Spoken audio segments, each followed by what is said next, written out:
3, it's saying preparing to live stream the meeting. So that is a good sign.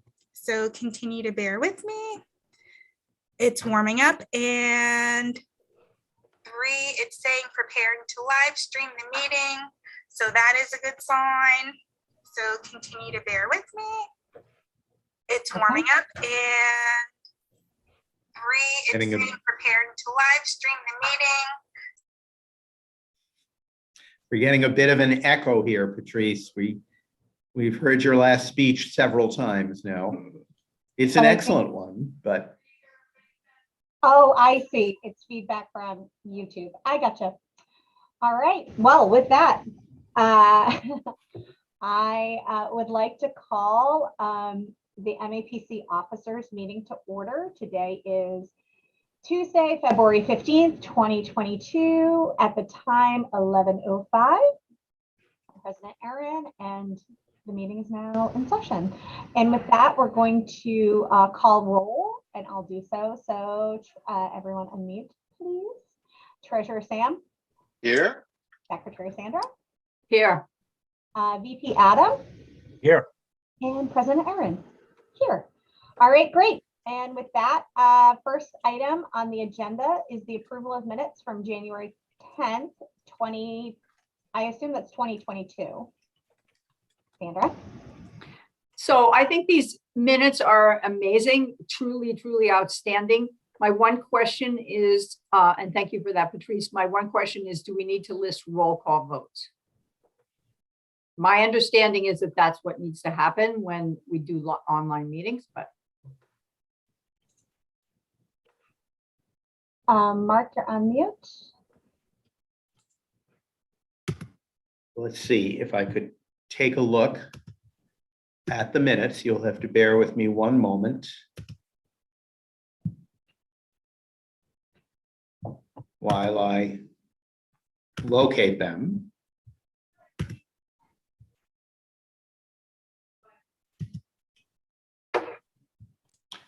Bear with me just 1 second, please.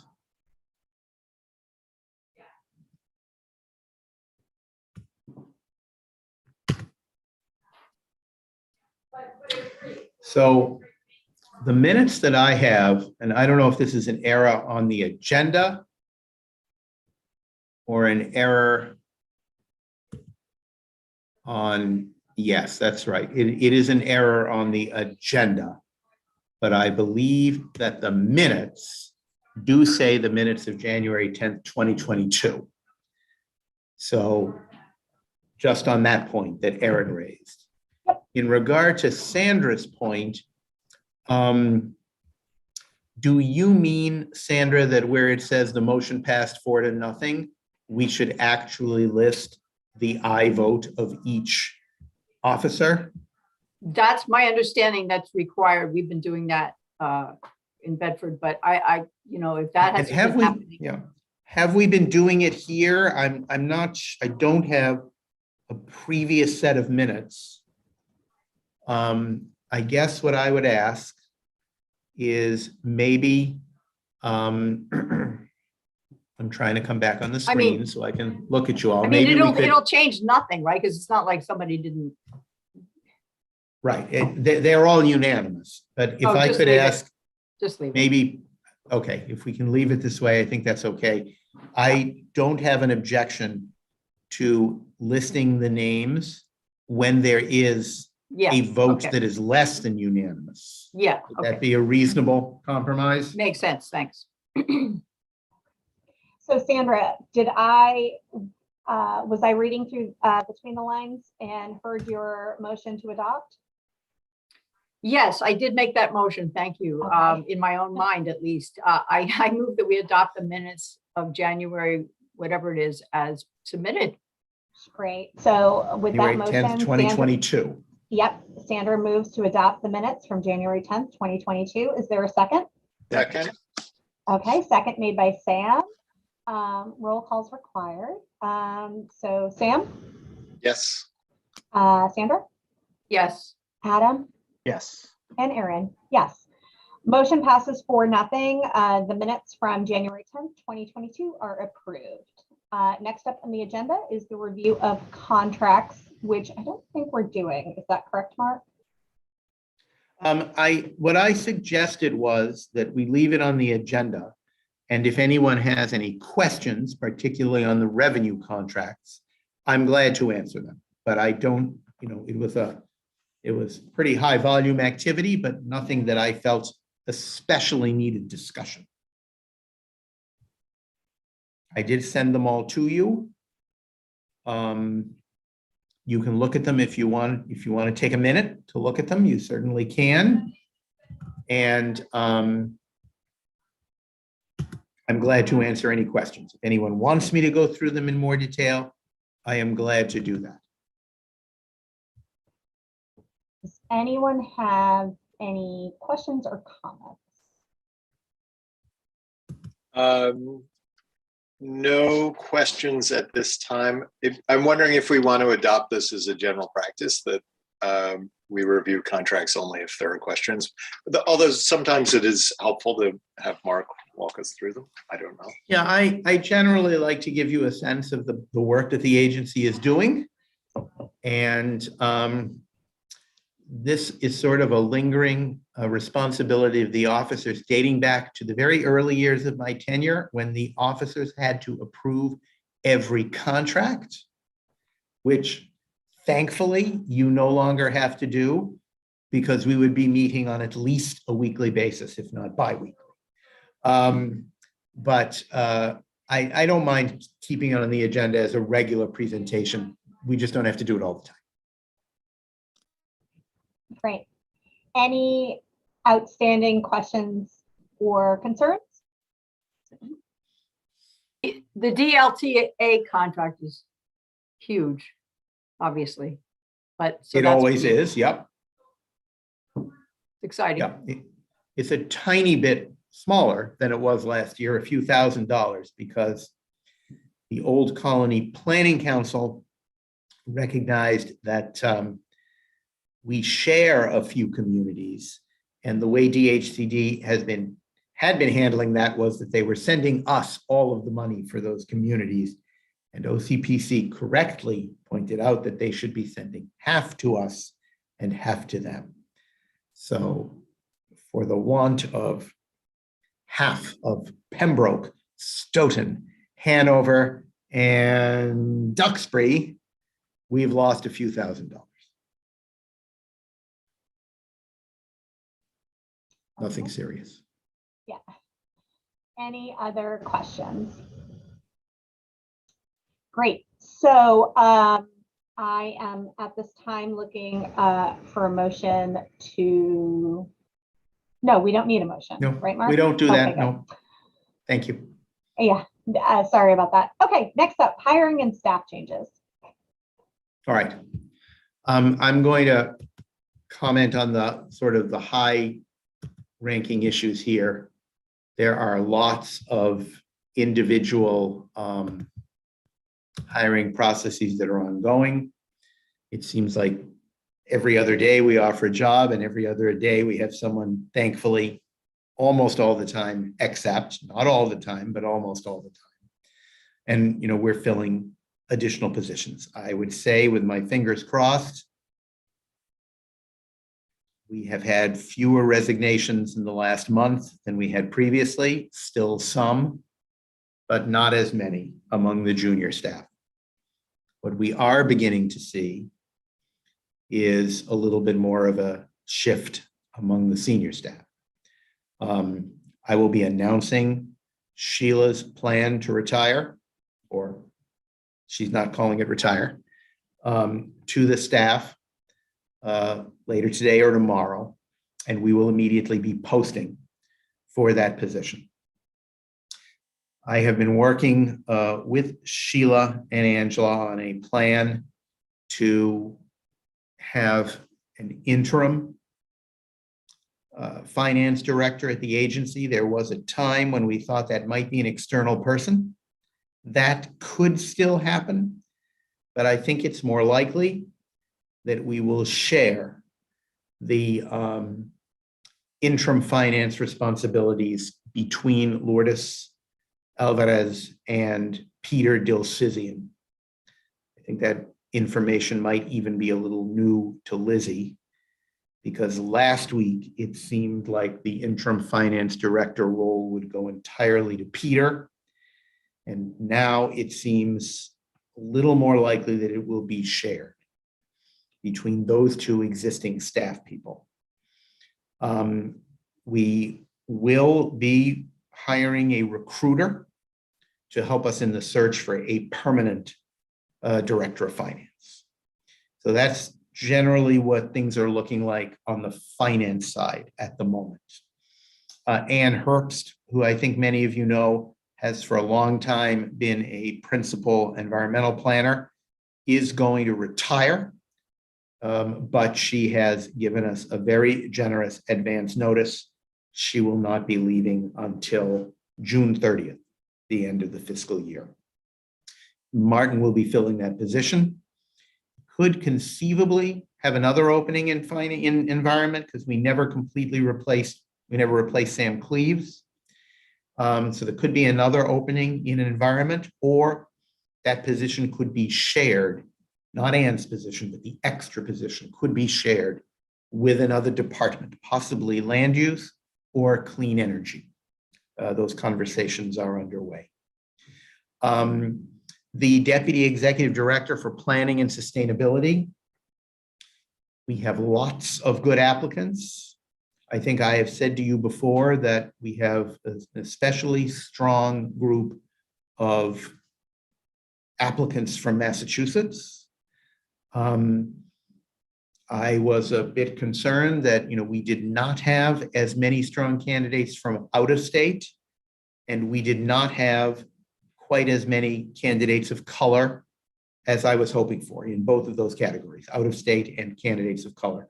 Both of those situations have improved slightly, not dramatically, but slightly since we last spoke, and we've added a few more people to the screening interviews. That said, our overall pool is so strong that Angela has conducted no fewer than 14 screening interviews, and that may be 16 by the time we're done with this. And we are then going to narrow that down to a group of folks who will be interviewed by the internal interview team of 5 MAPC staff people. And then that will be narrowed further to a finalist interview with myself, Lizzie, Erin, and Angelio along with Erin from the board. So that's where we stand. Overall, a very strong candidate pool at the moment.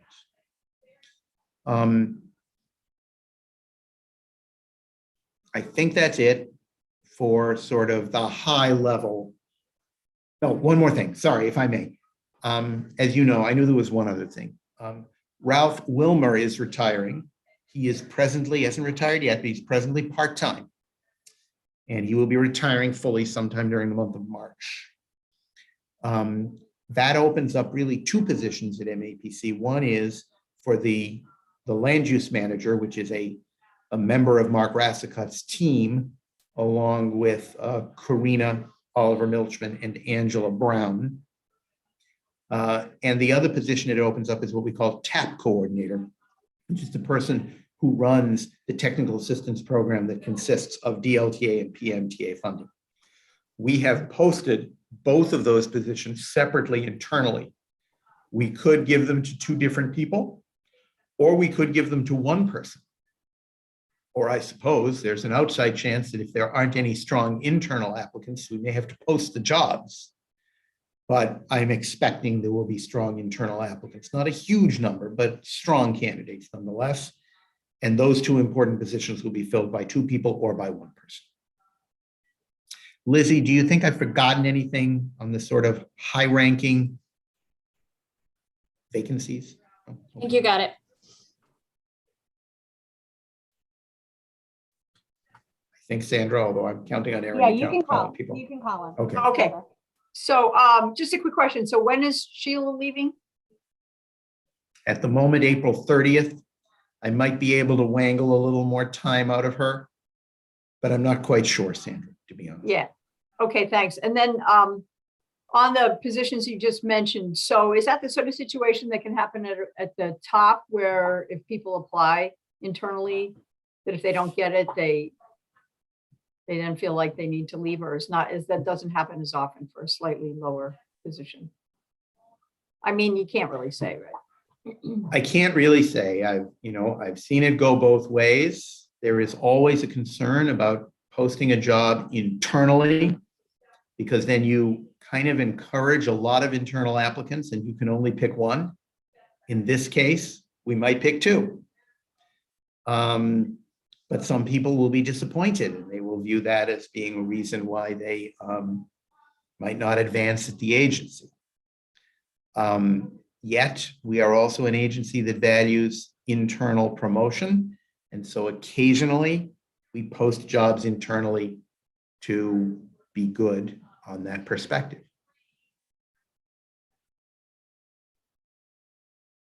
Great. Any other questions or comments? Adam? Thank you. Thank you for that, Mark. You may have said this and I just missed it. With Sheila's retirement, how does that factor in for both her replacement and or the third deputy for finance and operations? I might have missed you describing that. Yeah. I'm just responding to Sasha. There are a few questions, I think, about whether the recording should be turned on. Okay. And I guess I would do just whatever it is we normally do.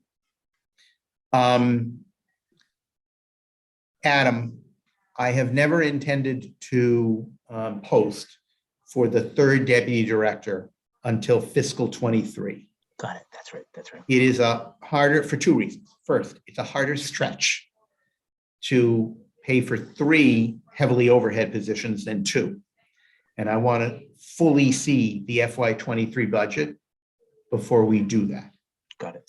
The second reason is Sheila's departure. It seems silly to try and fill the person that the finance director would report to, while at the same time filling the position of the finance director. And I felt we should get the team in place and then go out and look for the deputy director.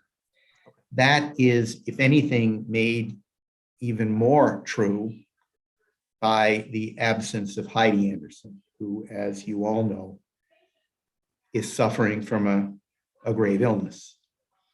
And we will wait until the beginning of the fiscal year. Really, we'll wait till the beginning of the fiscal year to post, but the conversation about filling that third deputy position will actually be part of the fiscal 23 budgeting process that Sam will obviously be engaged in. Thank you so much. At least I think Sam will be engaged. Yes, Sam will be engaged in it because we will do that before elections at the end of May, and he may be running for re-election, but regardless, we'll be doing it prior to that time. Does that answer your question, Adam? Totally. Yes. Thank you very much. Great. Any other questions? Okay. I will take that as no other questions. Thank you, Mark, for that update. Okay. Next up on the agenda is the delegation of signatory authority. Mark, do you want to just go over this really quickly? Yes. So we need to, I think you know that in the past, Rebecca or I signed contracts and checks. We split the check signing responsibility between myself, Rebecca. We also had Martin and Mark Rassicott available sort of on backup. During the before times, prior to the pandemic, I signed the vast majority of checks, and the others were signed only occasionally by those people, like if I was out of town. During the pandemic, it's been more evenly split because, to be perfectly honest, the checks either get rolled into the office on a dolly, literally, and whoever is there is the person who signs, or they get driven to the nearest person who signs. So we've been splitting that a little more evenly since Rebecca left, myself, Martin, and Mark. We need to give our new deputy director signing authority. I think the ability to sign MAPC checks was probably the main reason that Lizzie pursued this position. And I would love to share it more with other people. In addition, she should receive contract signing authority. This has caused our eagle-eyed legal staff to completely review the bonding requirements and bonding in place to protect both those individuals who have signing authority and the agency in the case of some unfortunate occurrence or misdeed. So we have updated my bonding and Sam's. We are in the process of updating for Mark and Martin. And today, we will also be adding Lizzie as a signer for contracts and checks. All of that is incorporated into the two motions, which I sent to you prior to the last officers meeting, but in its own email, which you should have in front of you somewhere, I hope. And I have it here. It was sent to you. Let's see, when was it sent? It was sent on the 7th of February at exactly 9 a.m. And I'm hoping you can find those. And I'd like to start with the motion of the officers for financial delegation. And that is the one that involves check signing. Please let me know if you all have that in front of you. I have it. Adam, I have it as well. Sam, Yes, yep. Yes. I do. okay, sorry, and Erin, do you have it?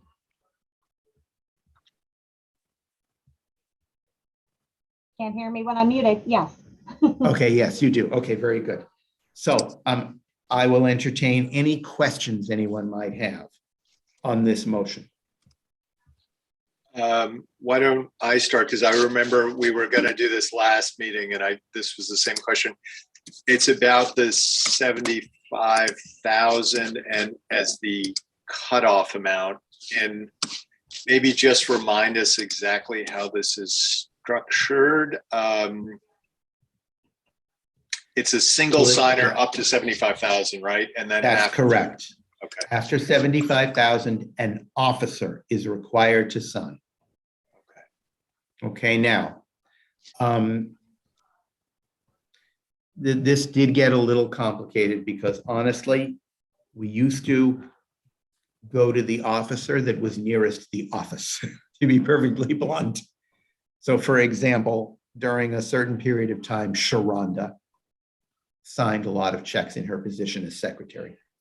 In a further review of our documents, our legal counsel, Margie, is of the perspective that currently the additional signer who is properly authorized is the treasurer. So not wanting to hold this up and knowing that most of these signatures take place by DocuSign anyway. So physical proximity is not as relevant or important as it used to be. I have changed it to that paragraph that reads, any checks in excess of 75,000, et cetera, obtain the additional signature of the treasurer or such other officer as the officers may at some time in the future designate. We don't have to do that right now. I would suggest that probably if there's a new set of officers in May meeting for the first time in June, they might want to designate one person in addition to the treasurer, just in case the treasurer is incapacitated or out of the country or something like that, and we need a signature. And then we wouldn't have to come back for this additional vote. And just maybe one follow-up question on that. So it's as written, as I read it, it's the authority is given, one to the treasurer and then two to executive director and sub-signers, deputy, et cetera. But the actual signers will be either you or your deputies, right? It will be of that. If it's under That's 70. correct. Okay. Right. Sam, I think that Margie originally had you in the list in section 2. And I felt like you're not a designee of mine.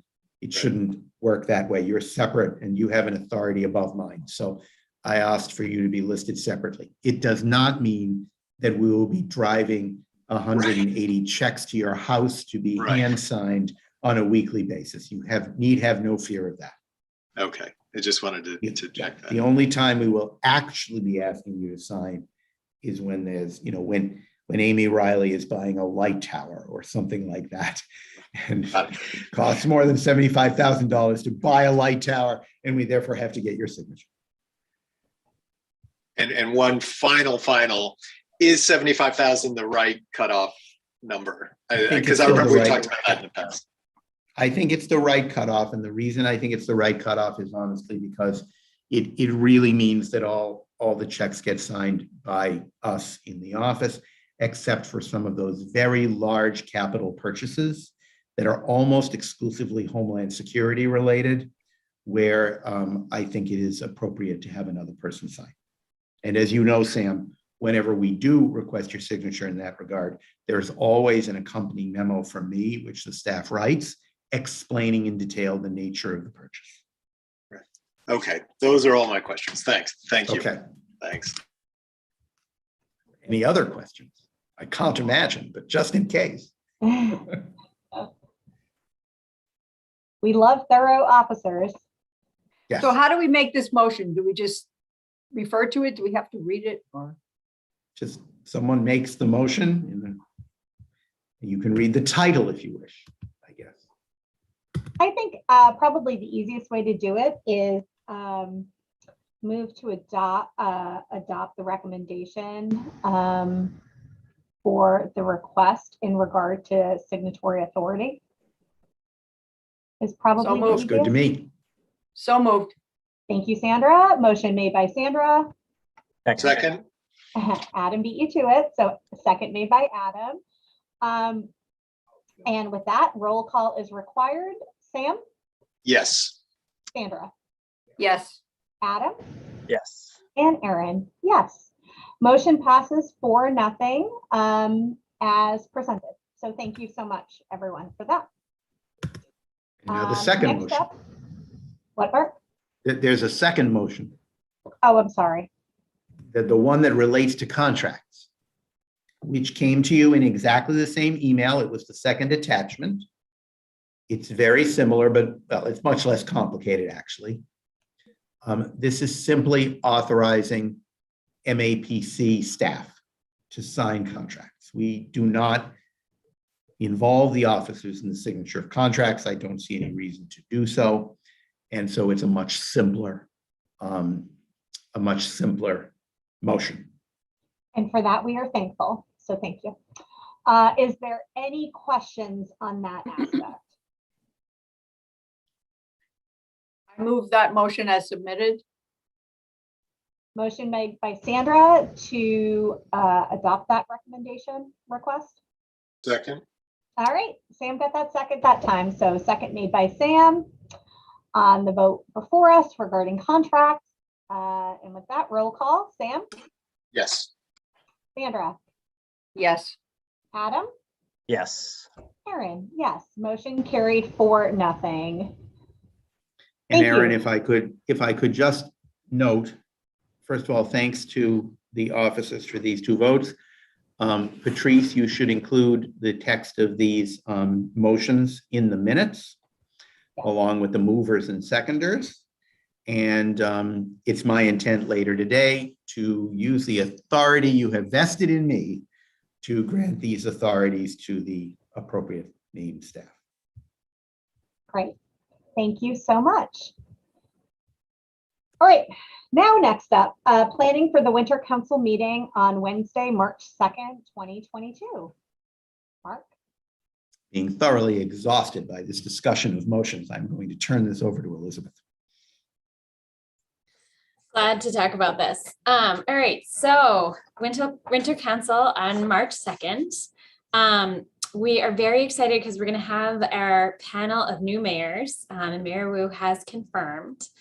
So the panel itself, the meeting will actually kick off. I'm just going to kind of run through the agenda orally. I hope that's okay. Because we have a facilitators version, but not a streamlined version, and you do not need all of it in our working details yet. But we will kick off the morning at 9 o'clock. At around 9:15, we actually have to have an executive committee caucus to fill the vacancies on the executive committee. So that's actually just going to pull out a few of our council members from the city caucus. At the same time, the rest of the meeting is going to get a very short overview of our very widely covered recent report around redesigning the suburban strip. I'm actually really excited for this presentation. It's actually really interesting. And again, it's gotten a ton of media. The panel of mayors will be from 9:30 to 10:30. And I think we have 3 of the 5 new mayors confirmed, although I expect Mayor Ballantyne will confirm tomorrow because she had a long conversation with the government affairs team yesterday to ask through all the ins and outs of what that would look like. They were glad to do it, Mark. Okay. And then after, go ahead. No, I don't want to say it actually. Okay. And then after that, we're going to essentially turn back to the rest of the council business, and we'll do the presentation of the Davidson Award, which I think is actually the next portion for us to discuss here. Just so really quick, Lizzie, so the meeting, this is so stupid. The meeting starts at 9, right? It's getting called to order at 9. Okay. When will check-in open? 8:45? I believe we're opening it just before 9, although Sasha's coming back on because she's actually also really spearheading the event and logistics portion of this. Thanks, Sasha. Yeah, no problem. Erin, I think just based on past experience, we've seen that people typically just sign on when the meeting is supposed to start anyway. So we're anticipating that people will be in the waiting room starting around 8:45 and we'll start taking attendance, but we probably won't let folks into the main room until a few minutes before 9. I think it'll be Andrea, Patrice, and I taking attendance. And so hopefully between the 3 of us, it should be a relatively fast process to reach quorum or the count for quorum. And I think we'll need to know that within the first 10 minutes or so. So hopefully between the 8:45 kind of loose start and the 9:10 actual start, we'll be able to reach that.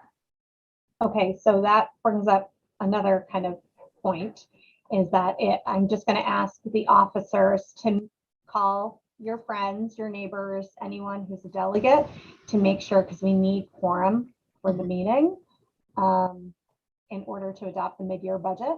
Yes. So amongst other, things happening at the meeting, quorum is super important. And I know I don't want to say we've struggled with quorum, but we haven't achieved quorum every time. It's been challenging. And you should all know that we're also doing that on our end as well. We have a pretty robust phone tree process this time around on the staff side of things.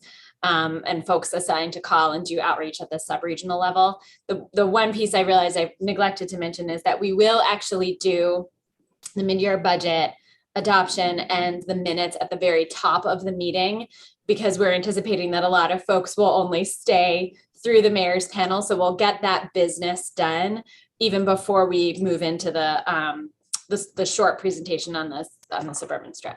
But I don't expect that those will take a long time. And so we wanted to have something for people to kind of stay on the line before the mayors come on while we're doing the caucus, which I also don't anticipate will take a long time. Hope so. Okay. Erin, may I just Go ahead. add a little something here?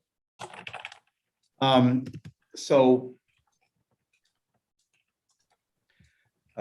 see. yesterday morning, no. Let's see when this actually came through.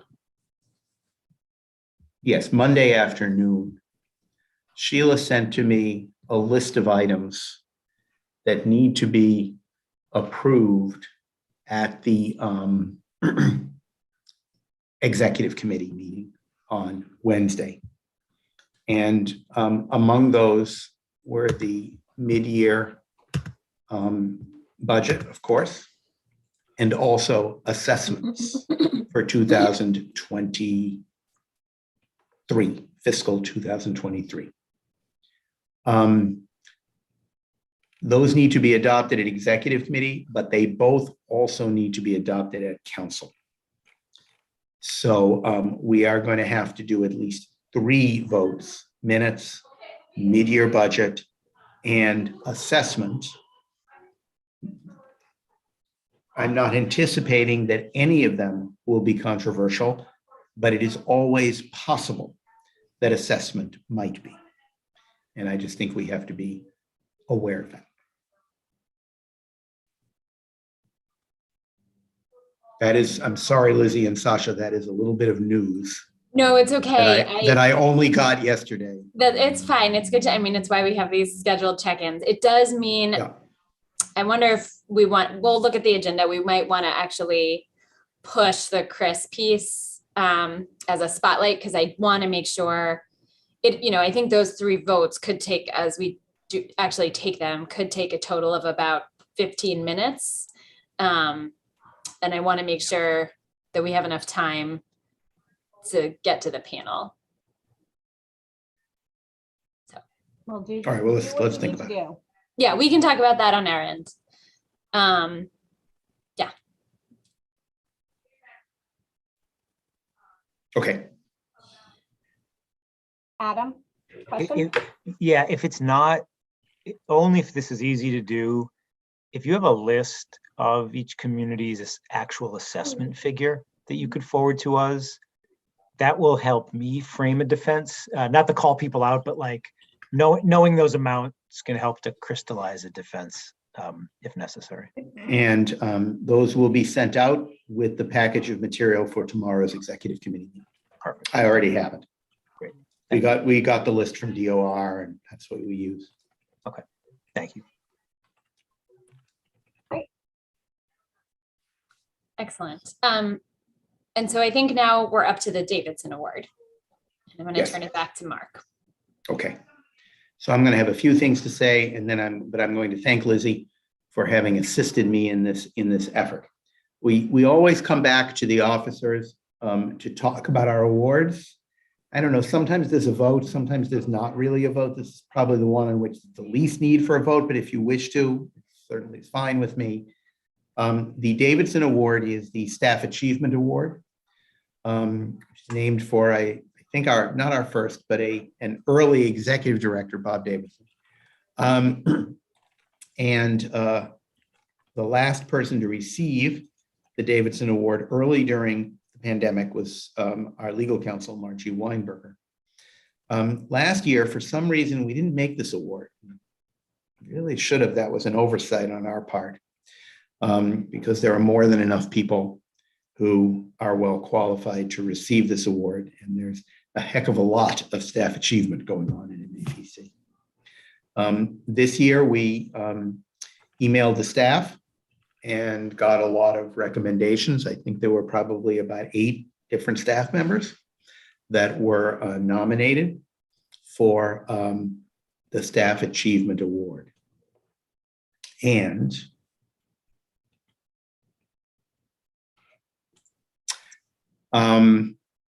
I'm pausing because I'm realizing that one of them is on the call. So I think I'm going to anticipate no controversy and just proceed with this.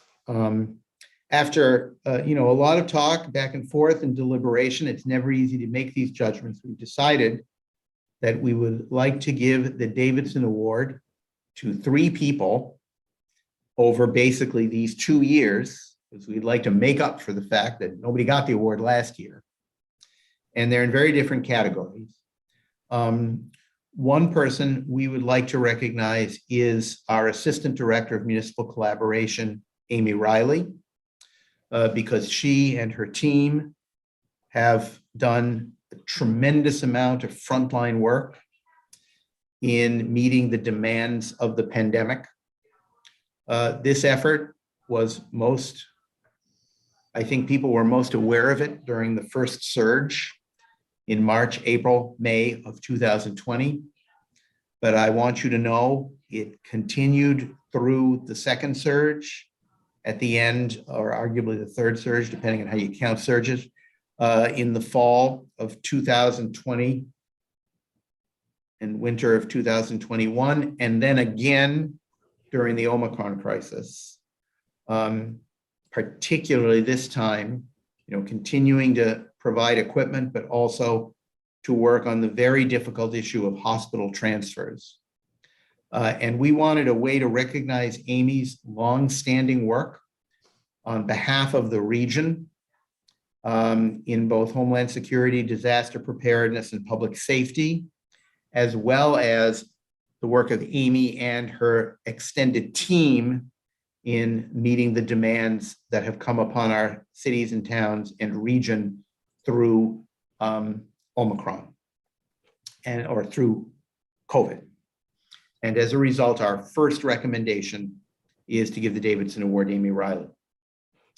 Our second recommendation, which we would also like to do, is to award 2 leaders on our staff who have continued to focus on the issue of equity, and particularly racial equity, in coordinating the efforts of our equity team, and more broadly, the efforts of the agency as a whole around this important issue. And those are the 2 people who have served as co-chairs of the equity team, I think, for the past couple of years now. That is Patrice Faulkner, who's obviously on the phone taking minutes currently, and also Raul Gonzalez, who works, as you know, as a senior economic development planner in our land use department.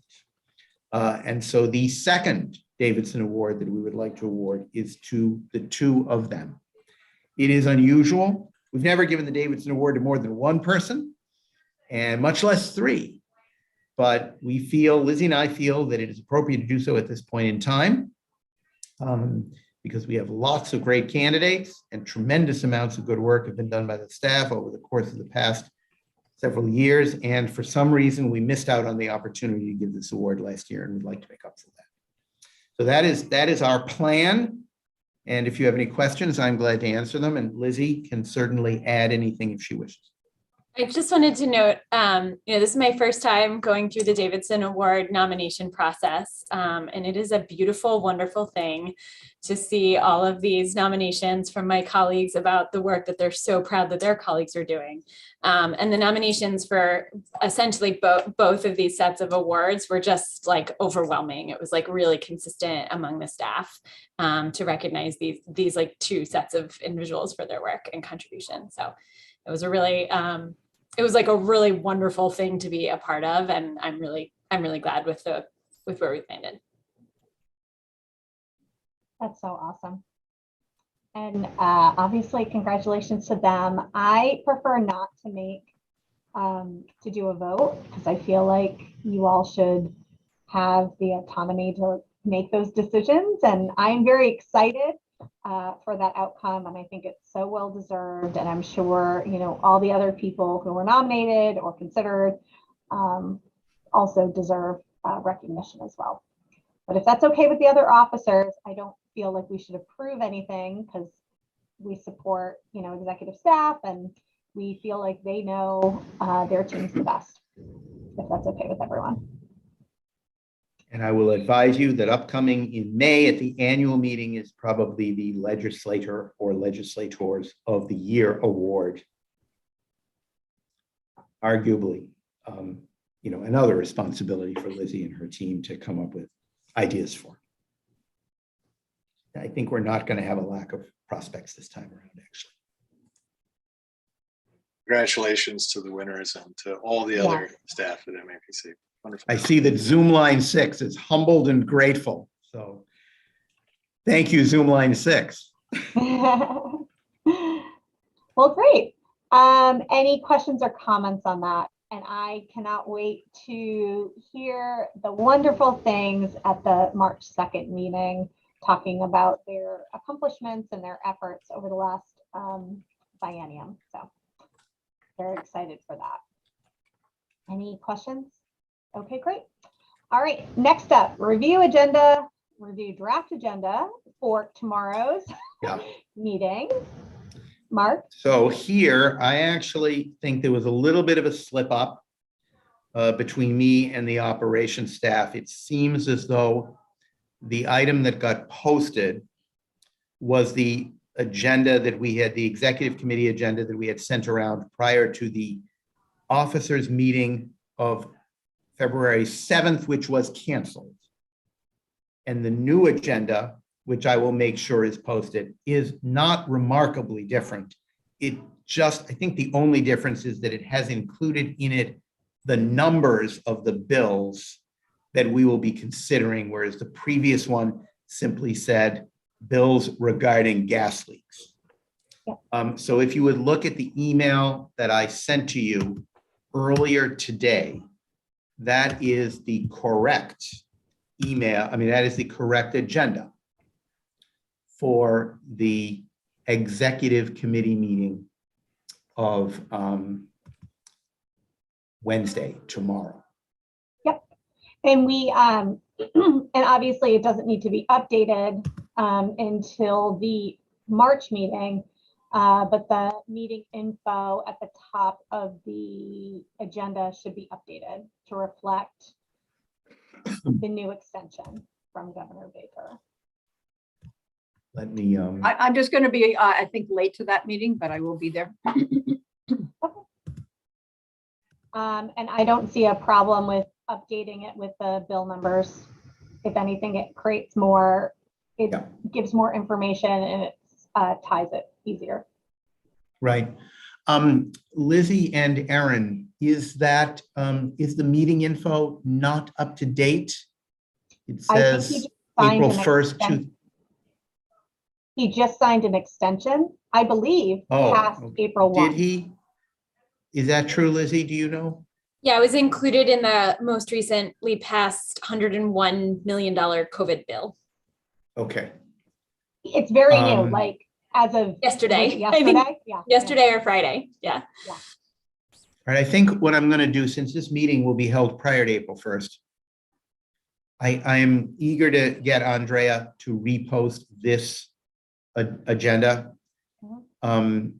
with all the correct information. So I'm going to have her just go ahead and do that. Okay. But prior to our next meeting, we will make sure to adjust the introductory paragraph.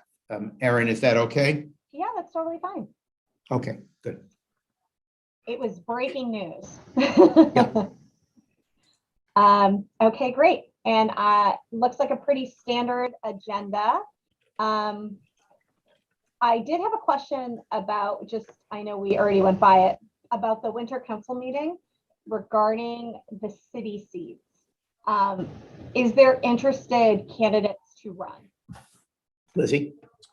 So we've heard from Kurt Bellavance from the city of Peabody, who put in a nomination for himself. And then we just got the appointment from Somerville, again, appointing George Proakis in the primary seat. And I expect that George will also soon include his nomination for himself as well. To the best of my knowledge, those are the only two. It's like one and a pending that we've gotten, but I don't know if Sasha has more up-to-date information. Okay. I don't think so, no. So they'll be opposing each other, basically? Or There they are both- Or two seats. There's two seats. Okay. Open because we had Framingham and Somerville on XCOM. So now it would be Peabody and presumably Peabody and Somerville. And we can take nominations inside the caucus. So if George doesn't get his paperwork in ahead of time, he could nominate there, or somebody else could, and it could be contentious. But my guess is it will end up being Kurt and George. And is, what is the deadline that we established for? It's not a real deadline because there will be nominations from the floor, but we did send a suggested deadline for people to nominate. And what was that, Lizzie? Do you remember? Honestly, don't remember what was included in that email. I want to say it was like, it's like the Friday before the meeting. So maybe like next Friday. I think it Okay. might be the 25th, but because they have time, and we are still, waiting for, I think, one additional city appointment plus the city of Boston, which is not part of this conversation, but we don't have their appointments yet either. And remember, this is like, I call it like the temporary seats. This is Correct, to yes. serve on executive committee for March and April until the annual in May. And Yes. then everyone's up, and we'll just kind of see how it goes. And it's Okay. a caucus bonanza. Exactly. Exactly. We're ready for it. This is our practice caucus. Okay, great. And on that topic, I know we're kind of closing down here. Other business not known at the time of the posting. Sandra reached out to me regarding. Actually, but before we go on, I'm sorry. Erin, Yep. just a question about the agenda for tomorrow. Yes. Adoption of the mid-year budget. Does the assessment need to show up on the agenda as well? No. No. It does not. I mean, I think it's appropriate to inform. Oh, I'm sorry. You're absolutely right. This goes directly to executive committee from finance committee. The adoption of the assessment can be considered part of the mid-year budget. No, that's not actually true. It needs to be added. And so we will add it. Good catch, Sam. It's almost like you're in re-election mode. I'm surprisingly with it today. All right. Any other questions before I move on? I was just kind of moving on before we were ready to move on. Okay, great. Other business not known at the time of the posting. Sandra reached out to myself and Mark about talking about kind of this topic of next year when it comes to officers and stuff like that. So Sandra, I don't know if you wanted to kind of share what your thoughts were. So Yeah, we can I don't kind of know. For some quickly reason, touch I was base just, on it. yeah, I was just wanting to be clear on, I know Aaron, you and I are going off the officers, so I don't know about Adam and Sam. I'm hoping you're stay on. But I just wondered, so it sounds like we would be meeting as this group through the first Monday in May, and then there'll be elections at the council meeting, the 25th, which is tentatively scheduled for the 25th of May, and then there'll be new officers. And then, so that was my basic question. And then okay, so I guess that was most of it. Yeah, and I should just note, if I might, Aaron, that I'm not aware of anyone's decision to step off the board other than Sandra's, and only as a result of the email that she sent me yesterday. So we can certainly discuss this, or you folks can discuss it at this time. You can decide whether you want staff on for that or off. But at the moment, that's all I am aware of. So by board, you mean executive committee or? Officers, did I say? Okay. Yes, I meant to say officers, sorry. I think the only thing I would say is that I think the officer should kind of think about moving forward and reaching out to people that we think would be good to apply or submit interest forms for whether that's the officers or executive committee. Obviously, we have a vision of working more toward DEI and stuff like that. So we need to make sure that we're really being thoughtful about things. We need to make sure that we're putting in the work too. I know staff is working on that and helping us with delegation to reflect the population in and around Boston, but we need to give space for people to have leadership positions as well. I guess that's what I would say on that. I would remind the officers that we will be submitting at the March Executive Committee meeting the names of a nominating committee. And while, of course, individual officers or any board member for that matter, any council member can reach out to people and encourage them to be officers, we will have a nominating committee whose purpose it is to search for officers. I am not, and what I meant before is I am not making any assumptions that current members of the officers are not running for re-election as officers No. until you say so. So I am the not only running for person re-election. you are not. Okay. All Let right. me be clear then. Okay, I am not fine. running for re-election.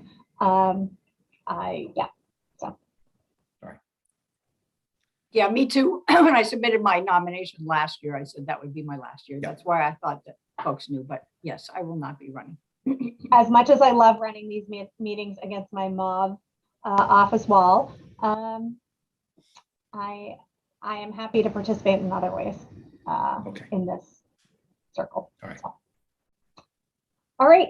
Any other questions or comments on that? But I did want to, kind of put a plug in to kind of be thoughtful about future leadership and stuff like that, and just different ways we can kind of expand the opportunities. I feel like serving as an MAPC officer the last, 6 years. I think it's a great opportunity and experience, and I think that more people should put themselves out there. That's what I would say about that. And the company is not too bad either, right? All right. So if Mary, there's just a question on that. Is there a place where we should talk about this? Because there will be a slate of officers, and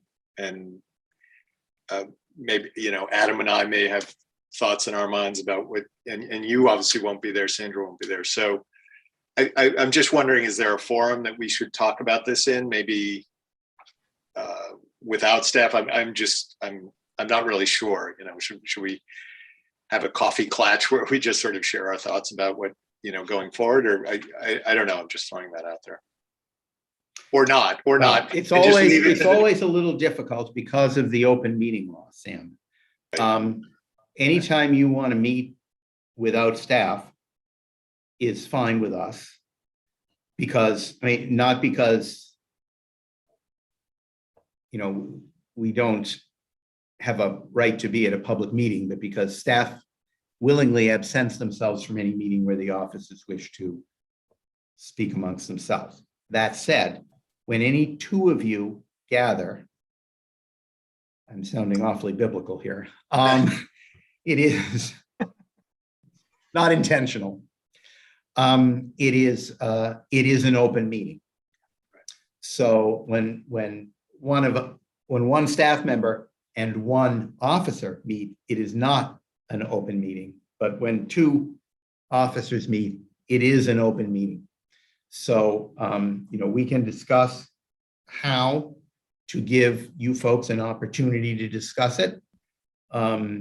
Probably the easiest place would be at the April meeting. And we can decide if that meeting is going to be it will have to be a public meeting, but we can decide whether it is a virtual meeting or an in-person meeting. We might want to go back in March, I guess. March is next. We might want to go back to Stoneham Town Hall, where we've had our meetings previously. The other process is the nominating committee. I have asked Lizzie, as I always asked Rebecca, to come up with a list of members of the nominating committee that has to involve at least one person from each caucus plus a fifth member. And we will have that nominating committee, and it does sound, in light of the fact that Sandra and Aaron have told us they are not running for re-election definitively at this meeting, it will be what I call a real nominating committee, changes. It will be a nominating committee that actually has the responsibility to try and locate and fill some positions. And I know we will, choose people, and the executive committee will only confirm people who are prepared to take that seriously and to consider, the selection of an effective and a diverse group. Right.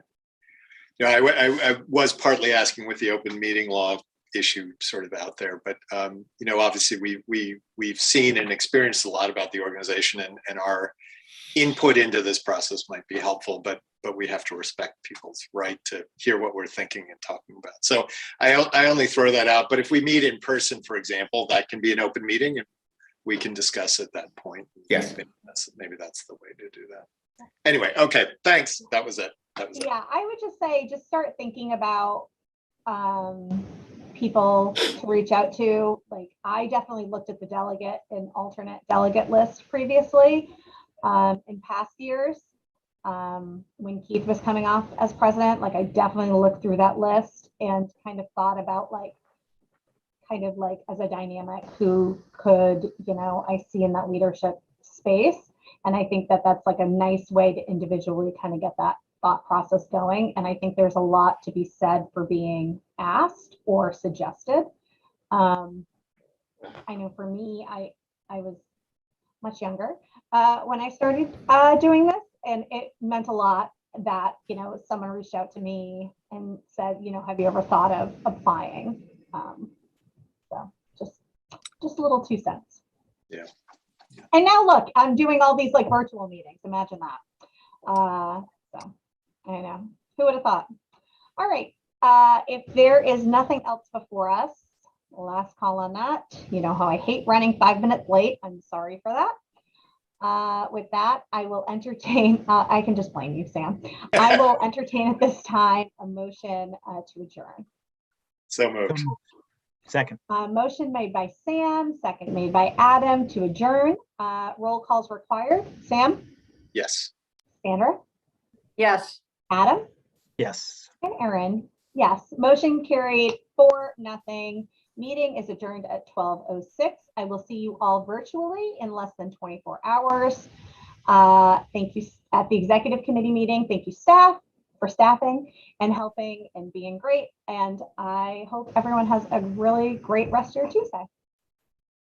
You too. Thank Good you. night, all. I will end this meeting. Great. Thank you, Patrice. Thank you. Bye, y'all. Bye.